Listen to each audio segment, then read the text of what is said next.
तो गांधी जी का जन्म 2 अक्टूबर 1869 को हुआ था। 2 अक्टूबर 1869। सबको पता है गुजरात के थे गांधी जी। गुजरात के पोरबंदर नामक स्थान में गांधी जी का जन्म हुआ था। गांधी जी विधि के छात्र थे। विधि अर्थात लॉ, विधि की पढ़ाई करने इंग्लैंड गए और वहां उन्होंने विधि की विधिवत पढ़ाई की। शिक्षा अध्ययन करने के बाद भारत लौटे और वकालत भी वो प्रारंभ किए। अब एक केस अब विदेश से आ गया, साउथ अफ्रीका से एक केस आ गया कि आइए आप इस केस को लड़िए। वो केस दादा भाई अब्दुल्ला जी द्वारा इनको ऑफर किया गया था। गांधी जी सहर्ष इस मुकदमे को स्वीकार करते हैं और दक्षिण अफ्रीका जाने के लिए तैयार हो जाते हैं। दक्षिण अफ्रीका में दादा भाई अब्दुल्ला के इस मामले जो केस लड़ते हैं ये रंग भेद नीति के खिलाफ था। गांधी जी मुकदमा जीतते हैं और भारत आने का ये प्रयास करते हैं कि अब अगले दिन भारत चला जाएगा।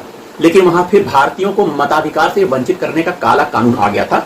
उसके खिलाफ वहां के भारतीयों ने गांधी जी को कहा कि आप 1 महीना रुक जाओ और इस मुकदमे को जरा देख लो कि भारतीयों को मताधिकार से वंचित किया जा रहा है सरकार के द्वारा। आप इस मुकदमे को भी 1 महीना रुक के डर के हमको अधिकार दिलाओ। गांधी जी तैयार हो गए 1 महीना रुकने के लिए। पता लगा गांधी जी वो 1893 की बात है, वो 1893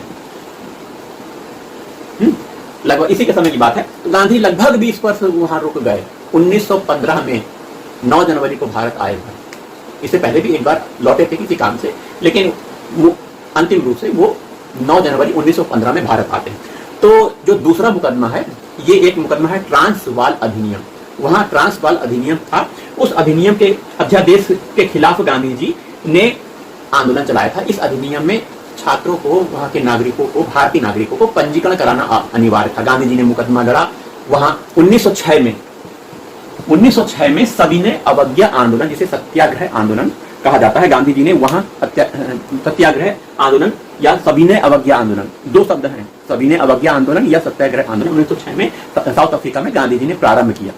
तो गांधी जी ने यह आंदोलन पहले विदेश में कर चुके हैं, उन्हें अनुभव है आंदोलन करने का और सरकार से वो मांग भी करते हैं कि अगर उनकी मांग मानी नहीं गई तो वो सत्याग्रह करेंगे। इस तरह की बातें वो पहले से जानते थे।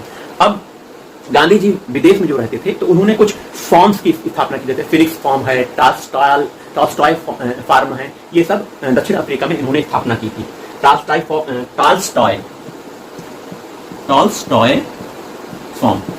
फार्म है फार्म, और फिनिक्स फॉर्म ये विदेश में ही, साउथ अफ्रीका में ही इनके द्वारा स्थापित किया गया था।